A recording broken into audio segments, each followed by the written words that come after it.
Please join me in welcoming this year's keynote speaker, Kit Welchlin. Thank you, Paul. Thank you, Paul. Thank you. Thank you for that flattering introduction. My goodness, after an introduction like that, I can't wait to hear what I have to say. I should keep a copy of that so the next time somebody says, hey, who do you think you are? Something I can tell them. Thank you very much. Great to be back working with you. Last time we had a chance to work together was on handling difficult people. I think the title was How to Work with Bullies, Jerks, and Tyrants. And I'm glad that information is working for you. I don't know anything more exhausting than having to work with difficult people. For those of you that haven't worked with me before, there's a couple of things I'd like to clarify in the introduction. Paul mentioned that I began public speaking at the age of 9. That was not out of desire. No, that was out of necessity. You see, when I grew up on that hog and dairy farm in southern Minnesota, I was the youngest of 4 sons, no sisters. And I grew up in a position-centered family, not a person-centered family where everyone would have an equal say or an equal vote. There was a true hierarchy in the family where my dad had the most authority, then my mom, and then it went from oldest to youngest, and I was the youngest.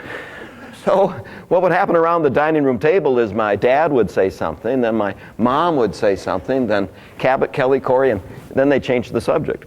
And I always had a terrible time getting into the conversation, but in 4-H, I could get up in front of a club once a month and give a 5 or 10 minute speech without interruption, and, well, really haven't stopped since. Then I went to school at Mankato State, became a college dropout when that little manufacturing company came up for sale in my hometown. And the reason the business was for sale is because the gentleman that had started the company in 1972 had already suffered a massive heart attack by 1983, so it looked like something I should get involved with. And it was a stressful business. The presentation I deliver the most often is called STP, Stress, Time, and Procrastination Management, but things turned out fine. The business did grow to 3 companies in 3 states. And that's when I started to recognize the difference in the generations was back in the 80s. But the problem was there wasn't any research to back that up. But when I was 21, I was the youngest employee, had no technical expertise. I was the chief executive officer and $450,000 in debt. Woo, really getting places quickly. But I did notice that my oldest employees, who we were going to refer to as the veterans and traditionals, would always get to work before I would get to work. We started at 7. I would sometimes have to get there before 6 o'clock before I could beat my oldest employees to the workplace. And then the boomers, every time we had a quarterly meeting, every time we had an annual meeting, they wanted some sort of an award, certificate, or plaque. They wanted recognition for their hard work, and they did work hard. And then I was interviewing Generation Xers before there was such a term, and I would be interviewing college kids that were home for the summer or on break that wanted to pick up some hours at the plant, and then talking to some high school students. And I found interesting was they were already negotiating their hours before I'd even offered them the position. Wow, this is really different. And now, of course, I'm the proud father of 3 millennials, and so I get to work with millennials on the job who take care of my social media, and my Facebook and Twitter and LinkedIn and YouTube. And then, so professionally and personally, 24 hours a day, I get to work with millennials. So the information I'm going to share with you is information I go to when I'm wondering what to do when it comes to the different generations. So let's take a look at what we're up to. All of you should have a handout that looks like this somewhere in your packet. This is the information that we'll be going through swiftly. I wanted to make sure you had it word for word, so after this program is over, you have a reference guide that you can go to and get back on track long after I'm gone. So that's what we're going to be working on. Find that handout and away we go. So when I mentioned the veterans and traditionals and the boomers and the Generation Xers, this is what we're referring to. The veterans or traditionals are folks that were born before 1943 or so. So they'd be about 70 years old and older. That's my mom and dad. My dad's 87, my mom's 81, still farming. It'd be perfect for him if he fell off dead off the tractor. We saw the tractor going around in circles, hooked him up with a log chain, drug him up to the farm place. He'd love that. I mean, that's how he'd like to go out. Lifetime employment. His whole life always been a farmer. Then we have the baby boomers that are about 50 years old to 70 years old or so. And then we have the Generation Xers. They're about 30 or so to 50 or so. And then the millennials are 30 years and younger. Doesn't seem like this should be any big deal or be a problem, but this is what's going on. One evening, a grandson was talking to his grandmother about current events, and the grandson asked his grandmother what she thought about the school shootings, the computer age, and just things in general. Well, Grandma said, well, let me think a minute. I was born before television, penicillin, polio shots, frozen foods, Xerox, contact lenses, Frisbees, and the pill. There were no credit cards or laser beams or ballpoint pens. There were no pantyhose, air conditioners, dishwashers, or clothes dryers. The clothes hung outside to dry on the line. I remember that. My mom's clothesline was by the cherry tree. The birds always pooped on it, which I always thought, we should probably move that clothesline. But on the farm, you didn't wear a lot of white anyway, so it didn't make any difference. Man had not yet walked on the moon. Your grandfather and I got married first, then lived together. Huh. Just the other day, I was in Sioux Falls, and somebody said, quaint. We were before computer dating, dual careers, daycare centers, and group therapy. We thought fast food was something that people ate during Lent. Pizza Hut, McDonald's, and instant coffee were unheard of. Having a meaningful relationship meant getting along with your cousins. Timeshare meant spending time together, not looking at condominiums. We never heard of FM radios or tape decks or CDs, electric typewriters, yogurt, or guys wearing earrings. We listened to big bands, Jack Benny, and the president's speeches on our AM radios. In my days, grass was mowed. Coke was a cold drink, and pot was something your mother cooked in. Aides were helpers in the principal's office. Chip meant a piece of wood. Hardware was found in a hardware store. Software wasn't even a word. How old do you think this grandma is? 66. She's a 46 baby. She's a November baby like me. Tremendous changes in that lifetime. I think back to my father at 87. He went through his whole education in a one-room country schoolhouse. The first 3 years of my education were in a one-room country schoolhouse till I moved down the road 3/4 of a mile when my parents bought a farm. Then I had to go to town school. Tremendous changes in our lifetime, and so what happens sometimes, it creates a little bit of friction. So let's take a look at the bottom half of that page. What were the differences that were experienced by those generations? Well, when it came to the veterans and traditionals, it was the Great Depression. I don't think my parents have thrown away anything. They keep everything. They might need that, or that's pretty good. That would work if we just fixed this. They never throw anything away. And World War II. My father was a World War II veteran, and he gave me an 8-pack of VHS tapes. And I haven't snapped the cellophane off of them yet to watch them, but I did keep a VCR. I'm going to watch those someday because he said it was important, and it is. Patriotism is a big deal for that generation too. Then we have the baby boomers, the Vietnam Civil Rights Movement, women's liberation. Tremendously different experience growing up. And then we have the Generation Xers, Watergate, of course, can't trust government agencies. This is the time too that IBM and AT&T were laying off 5,000 people a year and at a time. And wow, if you got into those big companies, it was like winning the lottery because it was lifetime employment. That was changing. Also single-parent homes or maybe dual-career parents, and then MTV. I remember MTV. That was when I went to college in 1980. It was when MTV was launched and actually had music on MTV. One camera shoot, but it was great. Look at that. And then, of course, the Millennials, Generation Y, where we talk about school violence and Oklahoma City, multiculturalism. So we all had this different upbringing. The impact it has, though, is how we interact in the workplace. And if you want to be able to recognize the generations coming, here are some telltale signs. Markings for that oldest generation: coats and ties, women wear nylons, mixed drinks, and they probably are members of the country club. When it comes to the boomers, it's imported cars, BMWs, designer, everything, whatever's trendy, designer suits, designer bodies. It used to be self-help, now it's cosmetic surgery. Generation Xers, nose ring, navel rings, tattoos, Japanese cars. I think it'll be the last time that our youngest daughter goes with me to Valley Fair. I love Valley Fair, but I came back last summer from Valley Fair with our 13-year-old daughter, and I said to my wife, I think I was the only parent there that didn't have a tattoo. And she says, are you saying you want to get a tattoo? And I said, no. I just noticed I think, the only parent that didn't have a tattoo. Millennials, the iPods, of course, smartphones, all those sort of things. Now, spending style, there's a difference too. When it comes to traditional save and pay cash, my parents have never had a car payment. They've always just written out a check. Boomers buy now, pay with plastic, depending on how big your credit limit is. Generation Xers, cautious and conservative. This is the first generation that realizes there might not be a lot of Social Security available to them. And then millennials, of course, spend your parents' money as fast as you can. And they do. Millennials in the United States earned $120 billion last year and spent $169 billion of your money. So what's the big deal? What's going on? Well, traditionals complain about how they've given, how the younger generations expect to be given so much so fast without paying their dues. And then the boomers complain about how they've given years to the organization only to be, maybe passed over or laid off in favor of younger employees that are more technologically savvy and may do it for less money. Then the Generation Xers, well, they complain about how tired they are being treated like lazy slackers and ask why the other generations don't seem to like them. Lazy slackers? Generation Xers give 100% at work, 12% on Monday, 23% on Tuesday, 40% on Wednesday. Okay, I have a warning that I need to share with you. This presentation contains content that will offend every one of you in the room. Millennials, that youngest generation, complain that they're put in the same category as Generation Xers when they'd like to be judged on their own merits. And then Generation Xers resent the traditionals, who may be their parents, for their resistance to change and being unwilling to turn over the reins. And then, of course, we have that next generation, the boomers, who resent the traditionals for finding it so easy. Wow, this is really changing. To change jobs whenever they feel like, and a demanding balance in their lives when a boomer would never expect such a thing. Then traditionals resent the millennials, who could be nearly their grandchildren, for their entitlement mentality. Entitlement mentality?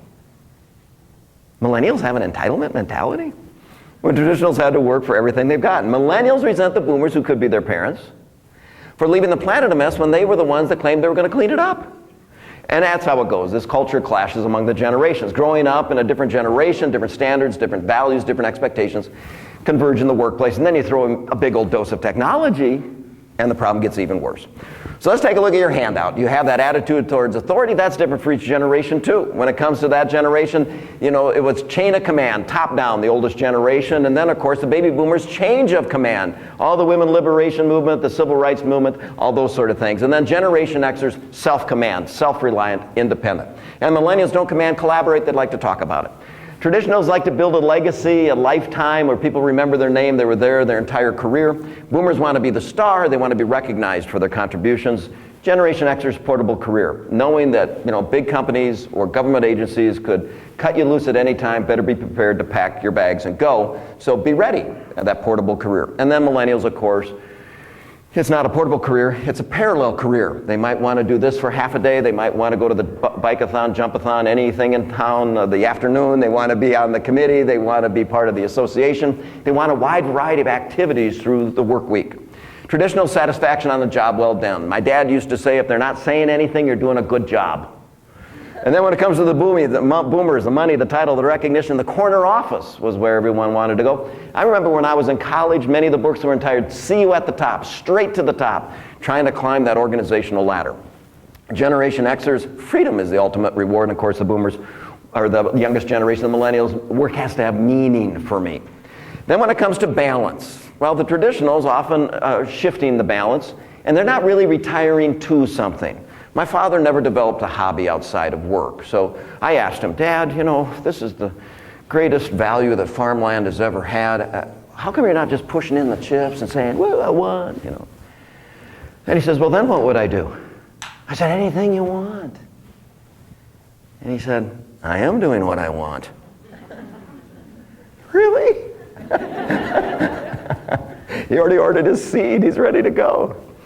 When it comes to boomers, they help, they want to have fine balance for themselves, but they have aging parents and aging adult children. And then the generation, give me balance now, not when I'm 65. And then millennials, work isn't everything, I need flexibility to balance my personal, professional lives.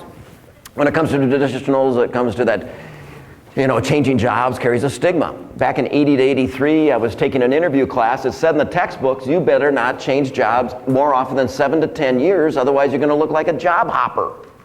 Then several years later, I was teaching the interview class at Mankato State. The upgraded version of the book said, you better not change jobs any more often than 3 to 5 years, otherwise you're going to look like a job hopper. Look at the bottom one. Job changing is part of my daily routine. For the millennials, what a change. Traditionals, no news is good news. Yep, baby boomers feedback once a year. Documentation, that's the performance appraisal. Baby boomers came up with that. Generation Xers, sorry to interrupt, how am I doing? And then millennials feedback whenever I want to push of a button with technology.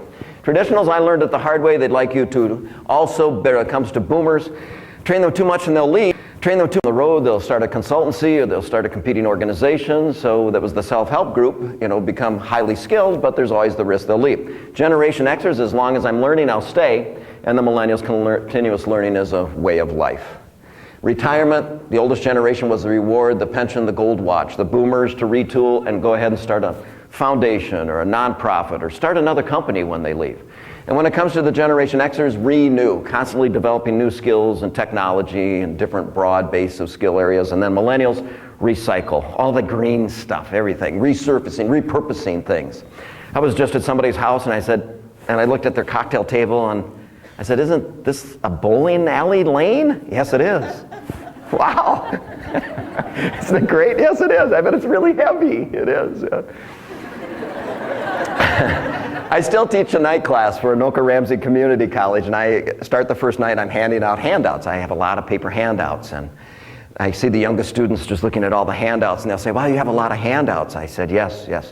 The forestry industry is one of my clients, and I understand they plant 7 trees for every tree they harvest. So actually, I'm the greenest person in the room. They don't believe it. So let's take a look at these different generations specifically. When it comes to the veterans and traditionals, dedication, hard work, respect for authority, and honor, that's certainly them. They like things done on a grand scale. My parents just celebrated their 60th wedding anniversary. Not as many friends were available to come because most of my parents' social life now is going to funerals. But their 50th anniversary, their wedding anniversary, big deal at the country club. Everybody dressed up, everybody showed up. So they like things done on a grand scale. Past-oriented, history absorbed. That's why they want to know about the department, know about your organization, who's who and what's what. And then they believe in law and order. They do believe there's a right and a wrong. On the job, their assets stable. They always show up, loyal, hardworking. Liabilities, they don't like change and ambiguity. But that's tough then, isn't it? With the changes in technology. Reluctant to buck the system, and when there is conflict, they tend to go silent. Messages that motivate them, your experience is respected here. We need to find out what has and hasn't worked in the past so they find the value. When it comes to boomers, be open-minded with the veterans. They might want part-time work, they might want full-time work, they might want contract work, but tell them you really need their help and experience on this project. That'll motivate them. Good grammar, clear enunciation, no swearing. Inform them what to expect, who's who, share the organization, the department, and the organization's history. They'd love that. Emphasize long-term goals. Has to be months and years. Don't talk about weeks and days. If your clients are seniors, should have some seniors. They can interact easily and comfortably with each other. And keep gender roles in mind. This is the generation that lifestyles about men and women were much clearer to them. Men acted like men, women acted like women, boys acted like boys, girls acted like girls. Now, I often give seminars on gender communication. I used to teach gender communication at Mankato State, and it was a 50-minute class, and I'd start the lecture, and we'd giggle for the next 35 to 40 minutes, and I'd say, okay, see you tomorrow. It's pretty funny that there are some differences. Don't you believe there are some differences between men and women? Do you think men and women think the same way? No. Let's take a look when it comes to basic black. Why do women wear it? Well, it makes me look thinner. Is that true? Is black slimming? I'll have to get a black suit. Number 2 is it's the only thing I can afford that looks expensive, and I do think black is elegant. Number 3, it's sexy. Number 4, it's easy to accessorize. Easy to accessorize. What does that mean? Easy to accessorize. Jewelry? Yellow gold, white gold, wood? Anything goes with it? Okay. I'm going to an art opening. I live in New York. I wish I lived in New York. I'm in mourning for my life, all the above. Basic black. Why do men wear it? His response, I thought it was navy blue. Well, and so it causes some friction too, not just the generational part, but the gender communication part. Well, here's an example. While attending a marriage seminar on communication, Keith and his wife Carolyn listened to the instructor declare it's essential that husbands and wives know things that are important to each other. He addressed the men, can you describe your wife's favorite flower? Keith leaned over, touched Carolyn's arm gently and said, Pillsbury all-purpose, isn't it, honey? So that didn't turn out so well either. So there are some differences in vocabulary. Men use more swearing and hostility, profanity, and expletives. What the hell does that mean? Sorry. Women 5 to 7 times more intensifiers and hedges and qualifiers, maybe sort of kind of things like that. Larger repertoire of adjectives, a kind of a bigger vocabulary in a way. Men interrupt women more often than women interrupt men, and women are more aware of turn-taking in conversations. Women sometimes ask questions instead of making statements. This is referred to as hinting. Problem is, men don't get the hint. My wife joined me on a trip into Milwaukee, and we're about to Mauston by the Wisconsin Dells with a semi-tractor and trailer stick straight up. And my wife said, are you thirsty? And I went, no. Are you hungry? And I went, No. And what was my wife really saying? I'm thirsty and I'm hungry. Then later on in the conversation, she said, would you like to visit my parents this weekend? I said, no. Maybe sometimes we do get the hint. Men use more space, dominance cues, speaking louder, things like that. Indirect body posture. If you and I went out for a couple of drinks, we'd sit at about a 45-degree angle. Women, squarely face each other. So if you and I went out after this and had a couple of bumps, and you're squarely facing me as a woman would sit, but I sit at an angle, how interested do I look in the conversation with you? None. Not very, but I am. Otherwise, I'd leave.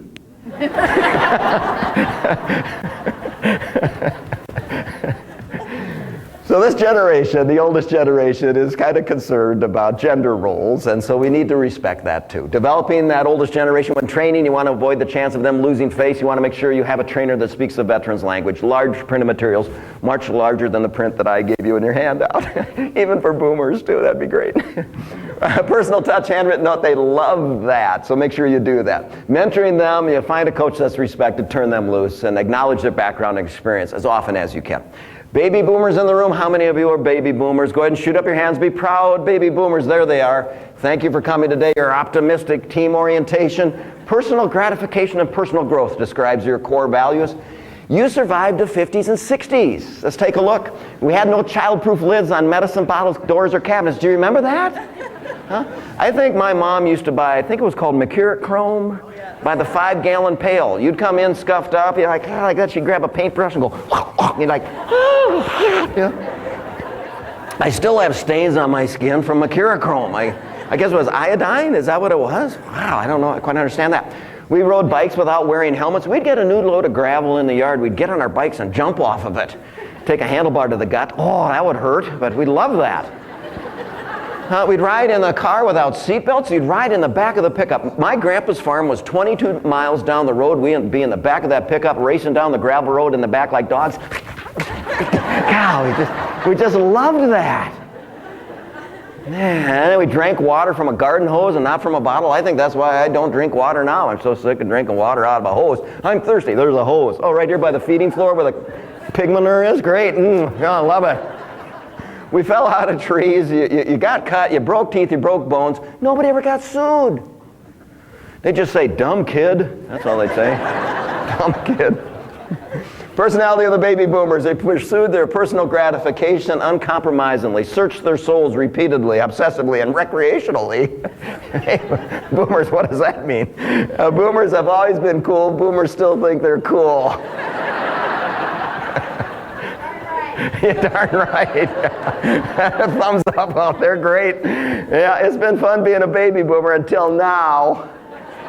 It's tough getting old, isn't it, boomers? Some of the artists of the 60s are revising their lyrics again for you. Here's one of the Bee Gees. How can you mend a broken hip? Bobby Darin, Splish Splash. I was having a flash. What in the world? Ringo Starr, Goodbye, with a little help from Depends. Johnny Nash, I Can't See Clearly Now. Paul Simon, 50 Ways to Lose Your Liver. Commodores, Once, Twice, Three Times to the Bathroom. That's how that one goes. And then, of course, Willie Nelson on the commode again. Can't wait to get on the commode again. Gotta love those baby boomers, though. Service-oriented, driven team players. Yeah, sometimes, though, not budget-minded. Sometimes put process ahead of result. Uncomfortable with conflict, don't like going against their peers, and overly sensitive to feedback, sometimes accused of being self-centered. Oh. Messages that motivate a boomer: you're important to our success, you are valued here, your contribution is unique and important. They love that. Also, tell them they're going to be a change agent. Tell them that they're going to come in and really make a difference. They're going to turn things around. Show them how they can be a star and recognized for their contribution. And stress this: a dynamic, humane place to work. Discuss the near future, how they're going to turn it around this quarter, over the next few months. Also, give them a challenge that they can make a difference, turn things around. And of course, we really need your talent here, that unique personalized treatment. That's what they like. Tell them how they will make that difference. Developmental experiences, anything they want as far as DVD, MP3, anything, get it for them. They'll study it, they'll read it. The personal touch, I really need you to do this. Out of all the people in the organization, you're the one that I thought of. They love that. Give them all sorts of public recognition. How they'd like to be recognized, ask them. And then reward their long work. And and their work ethic. They'll kill themselves. Mentoring, be nice, and don't call them sir or ma'am. Baby boomers, how old is a ma'am? Old, yeah, usually at least 20 years older than the baby boomer is. Yeah, they want to be on a first name basis. Now, Generation Xers, how many of you are in here? Go ahead and shoot up your hands. Let's see you. Very nice. Wow, at least half of you. Generation Xers, well, let's take a look. Techno-literacy, yep. Informality, you like that casual Friday, don't you? Wouldn't you like it to be casual every day? I give a seminar on professionalism in the workplace because Casual Friday sometimes looks like Pajama Friday at some organizations. And it's a little bit uncomfortable for everybody. Generational personality, Xers want balance. They want it right away. Approach to authority is casual, and they're a little bit skeptical. They don't want to be taken advantage of. They want things in writing. On the job, independent. Yep, not intimidated by authority, and they are very creative. Oh my goodness, look at the liabilities though. Impatient. Poor people skills, inexperienced, cynical. Wow, that took a nasty turn, didn't it? Poor people skills, I don't know. Here's a difference though. Let's take a look at an approach for asking for a raise. A veteran or traditional would say something about seniority and loyalty and that they should be rewarded for how long they have served. When it comes to a boomer, they read a book entitled How to Land the Raise You Deserve, and they'll go through steps 1 through 20 and sell you on it. When it comes to the Generation Xer, they'll say, I need it, I deserve it, and if I don't get it, I'm out of here. I don't know, is that poor people skills? Messages that motivate this generation, do it your way. There aren't a lot of rules here. Anyway, we've got the latest hardware and software. Tell them that you'll invest in their technology. Recruiting them, make sure you say at least 3 times during the interview, we want you to have a life here. We want you to have a life here. We want you to have a life here. And make it a fun, relaxed place to work. Relaxed place to work. And say hands-off supervision at least 3 times during the interview.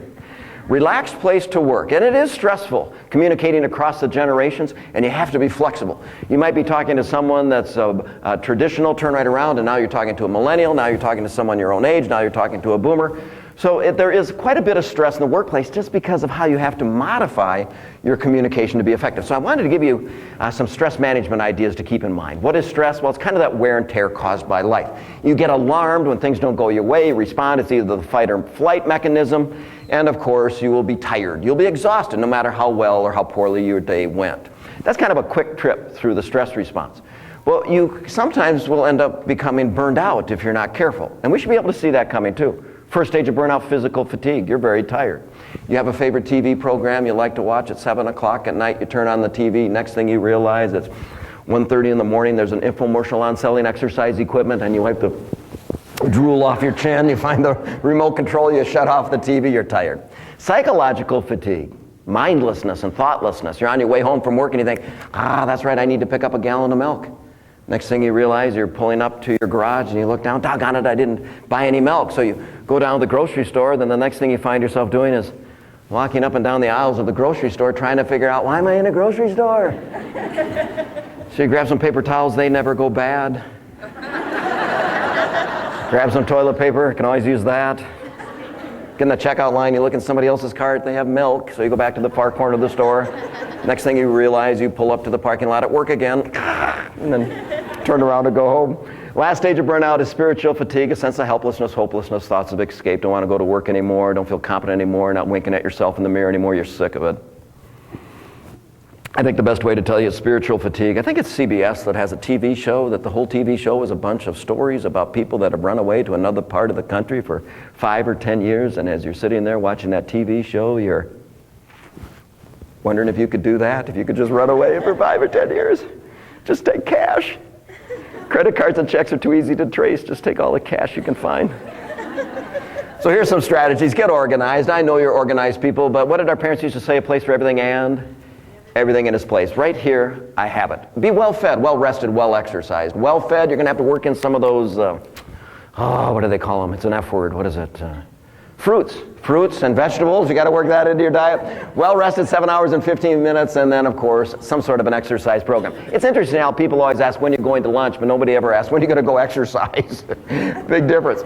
Do some deep breathing, inhale 5, hold 15, exhale slowly for 10 before you walk into that meeting so you can control your emotions when people are so different in how they express themselves or share information. Just do the deep breathing, then walk into the room or pick up the phone. And have a hobby significantly different than what you do on the job.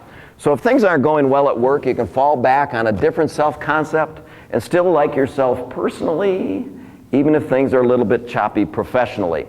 But make sure it's a hobby that's safe. Make sure it's one that can't kill you. That's a personal request. Smile and laugh, that's important too. Think of yourself as being self-employed. You go to work, put out your hands like a scale. What are my talents, abilities, and skills? Seems fair, off you go. The more talents, abilities, and skills you develop, the more valuable you are to this organization or the next one. And positive visualization and positive affirmations. Say, I'm good enough, I'm smart enough, and doggone it, people like me. And you keep saying things like that, you could become a U.S. Senator someday. An alternate interpretation is get in the habit of saying at least. Maybe things aren't going well at work right now, but at least I still have a job. Maybe things aren't going well in your marriage right now, but at least I'm still married. Yeah, if they're still throwing dishes at you, woo, you still have a chance. Helps a little bit. Give yourself a nickname that you like. Not the nickname other people have given you. Give yourself a nickname that you like. My nickname for me is Welch. My nickname it is, but whenever I say Welchy, I feel a little bit better. I was working with the Department of Corrections on a presentation on change, and they didn't want any. Now, I don't know if you have any family that are correctional officers, pretty macho bunch, men and women alike. I thought they ate their young. Pretty tough group. Anyway, I'm headed to the front saying, come on, Welchy, let's go. Come on, Welchy, let's go. So if the presentation stunk, it was Welchy's fault, not mine. So sometimes in your professional life, you have to make some tough decisions. Just give yourself a nickname that you like. And then if none of these ideas work, I suggest you pray. I call it reverse delegation. Can't handle this one, you can have it back. Don't send me such a big one next time. So that's what you need to do to balance the stress when it comes to the generational communication issues, Generation Xers. That balance is critical, a relaxed place to work. Got to manage the stress. Go ahead and take a look at the internet, look around that during orientation. Also give them a list of people to call if they have any questions. They're not afraid to do that. And say 3 more times during orientation, we'd like you to have a life here. Opportunities, be there when they have questions and back off. Keep in mind that this is the generation that came home to an empty house, latchkey kids. They had a TV in their room and their own telephone, so you know what, they don't mind being left alone. So leave them alone every once in a while. Nomads, moving over is just as important to them as moving up. Develop those diverse skills. Also developing them, let them multitask. Let them do the job while they're learning the job, and keep the training materials brief and scannable. Use headlines and lists and graphs. This is the generation that reads the least. There's a study, and I'm not sure there's a correlation, but I find it kind of interesting. 25,000 was the number of words in the vocabulary of an average 14-year-old in this country back in 1950. So that would be the traditionals and veterans. They did the study again in 1999 and found 10,000 now, the number of words in the vocabulary of the average 14-year-old. So that would have been 14 years ago, 14 years old. That'd be 28 years old now. My son, graduating from college with text messaging, I'm going to guess he's down to, 175 or so. I'm going to guess he'd send me a message that looks like that. I have a dictionary of text messaging. So when the kids send me a text message and I don't recognize it, I go to the dictionary, I go, oh, okay. Then I send them one they won't recognize. It's a lot of fun. Look that up in the Urban Dictionary. That's what I say as I send them. Generation X is motivating them, give them a lot of projects, let them figure out what's most important. Stop by every once in a while, give them some positive feedback, and then get out of there. Okay. Mentoring them, coach them, personal responsibility. How do you think you might bring this up at the staff meeting? What do you think might be the best way to go about solving this problem? Turn over the autonomy and decision making to them. Millennials, how many millennials in the room, 30 years old or younger? Hey, welcome, very good. About a third of our audience or so, millennials. Optimistic, oh yeah, you're optimistic. Take a look at this. Nearly 3/4. This is a Schwab study from just 2 years ago. 73% of teens think they'll be earning plenty of money when they're out on their own. Boys expect to earn about, $173,000 or so. Girls expecting to earn about $114,000 when the average income of a 30-year-old in this country is $29,000. I'd be a little bit disappointed. Yeah. Optimistic, oh yeah, they're competent, achievement-oriented, and diversity is important. On the job, heroic spirit, they can make a difference. A little bit, sometimes referred to as a neo-boomer. Techno-savvy, plug and play. They have some need for supervision and structure inexperienced, particularly dealing with difficult people, which is anybody that disagrees with them. Messages that motivate this generation. You'll be working with other bright, creative people. They love that. You and your coworkers will help turn this place around, and you can be a hero or heroine in that. They love that. Managing millennials, learn about their personal goals and see if you can interleave that into their daily activities so they can do a little bit of that. People in my industry that hire college interns will negotiate how much time they can spend on their social media every hour so that they will come to work and still be connected to their friends and family, and they negotiate that up front. As long as we have the results, we can negotiate how much time you'll spend on social media. They're known for gender bending, really don't care whether you're male or female. If you have the skills, away you go. And establish mentoring programs, the youngest employee with the oldest employee, it's like a grandparent-grandchild relationship. It's instantly comfortable, and both can mentor each other. In this generation, sometimes workplace safety will appear as number one on the list. I have an office building in St. Paul, and a law firm was considering renting it. The two attorneys came to the building, loved the building, said last thing we'd like to do is have our 3 paralegals come and look at the building. All millennials came in, looked around, looked at the windows, said, how much lighting is there in the parking lot? How far is it from the front door to the parking lot? What's it like here at 4:30 in the afternoon? And they didn't rent the space. They just didn't feel that safe. I did find a tenant, thank goodness, but I would have loved to have rented it to the law firm.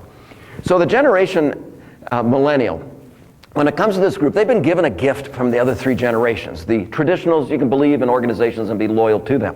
When it comes to the boomers, you can really make a difference, so you be optimistic. When it comes to the Generation Xers, get it in writing. They're a little bit skeptical about it. Don't believe what people say, watch what they do, make sure you get it in writing. Diversity expectations with the media, with YouTube, with daycare, they're expecting it in the workplace too. Highly communicative, participation-oriented. They're going to get involved in the conversation. When we were trying to pick out what TV to buy or what home computer to have in the family room, we invited them into that conversation. So they'll be that confident when they come to work to tell you how you can do your job better too.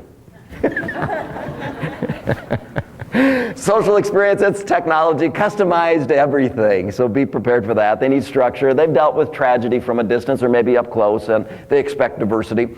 Expect flexibility. They change jobs every 18 months or so, so we want to make sure we have something that will keep them longer. They'll decide within the first 6 weeks whether they're going to stay or not. And reward this particular generation for participation, not necessarily achievement. I always say that this is the generation that was born on third base and they believe they hit a triple. So, and they'll do the grunt work, but it has to have meaning. You have to tie it in the mission statement or value statement of the organization. They seek employers that provide service projects. They'll go to the website to see what you do for others in the community. They know you do plenty for people when you're at work, but what are you doing when you're not at work? What are the bike-a-thons, jump-a-thons? What are the community service activities that you're involved with? Seek balance. 73% of this generation already worry about balance. 35% would like to communicate with the boss face-to-face several times a day. 25% at least once a day. 2/3 face-to-face. Structure and stability, might have to block out time each week to sit down and talk about what they've done and what's coming up. Mentoring and apprenticeship programs, lunch and learns with people from different departments that they have lunch with to figure out how they fit in the organization. You might ask the people that currently work for your organization, why this generation? Why do they work in this industry? And then get some flash video, get that on the website, get that in the marketing material somehow so people that are millennials see millennials in that career. And encourage them to attend professional association meetings like this. Some of the organizations I work with, it might have taken 5, 10, or 15 years before the organization would support the fees of going to a conference or professional association meetings. If you hired a millennial last week, they're kind of expecting to come to the meeting this week. They want to be involved, they want to be included right away. So give them that opportunity to network in various departments. Create a monthly report, let them know what their successes are, and recognize those compartmentalized activities where you can give them the gold star. All they really want is a competitive salary, benefits, and advancement opportunities. I was recently speaking at the Minnesota Treasury Management Association. Actually, it's almost exactly a year ago because next Tuesday I'm speaking at that event. Now it's called the Minnesota Association for Financial Professionals. And last year I went to a breakout session hosted by 2 millennials. And one of the boomers that was in the room, she raised her hand and said, so how do we hire you, or what do you want? They said, well, a $5,000 signing bonus would be nice so we could clear up our credit card debt. We'd also like a 401k plan that we're vested right away, same with the retirement plan, and it's portable and we can take it with us. And we'd like some career advancement opportunities. And she said, well, I don't think our organization would be able to hire you. And their response was, then you would need to hire someone from a different generation. They were all like, they're confident, my golly, optimistic. You might have to recruit them through some sort of adventure activity or some charity event where you have a sign up. You might have to go through their parents to recruit them. You keep them through appreciation for anything. I go into Office Max, I come around the corner, I see that Tyler's there, that's where I get my handouts made. I go, oh, Tyler's here, Dream Team's here. I mean, he showed up for work, you know, we gotta make a big...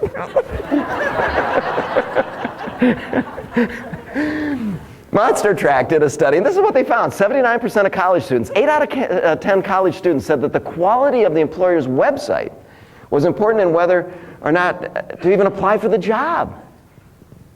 Wow. So we want to make sure that's well done.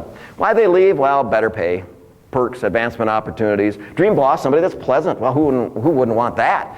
Somebody that's understanding, somebody that's caring, open-minded, yep, respects, values, and appreciates employees. That would be great. They just want it turned up a notch. Sladek says in her book, Rock Stars Incorporated, that's what you really have to see yourself now as a talent agency. And they're rock stars. They can come in and plug and play. Highly enthusiastic, very interactive. But with rock stars, of course, they want to be the life of the party. They want to be properly introduced. They want a seat at the head table. They want to be able to perform.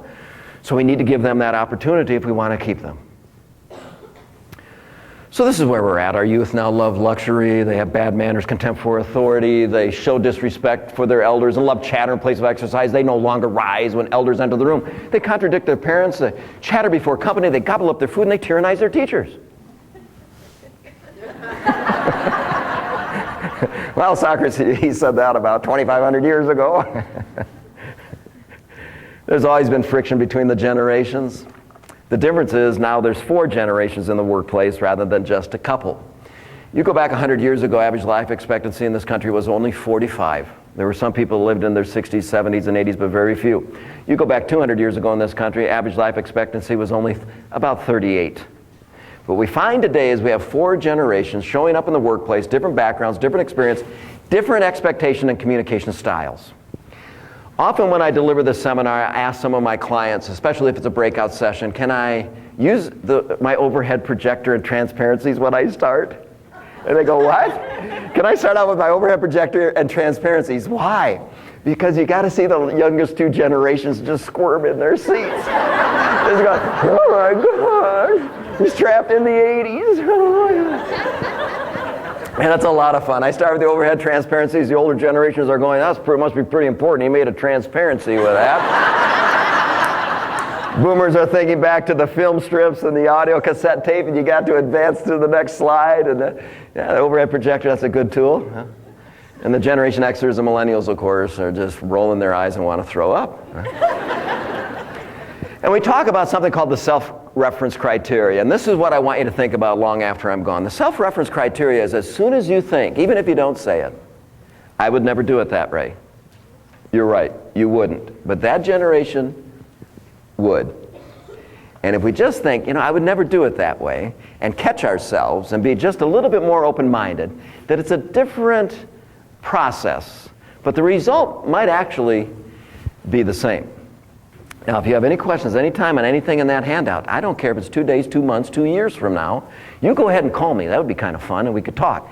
I only get 1 phone call like that a week. It's not a big deal. But if you have any questions anytime on how to communicate across the generations, please don't hesitate to call. That's the least I can do if you've been trapped in this room with me for an hour. Great working with you again. Have a wonderful conference. Thank you. Thanks. Thank you.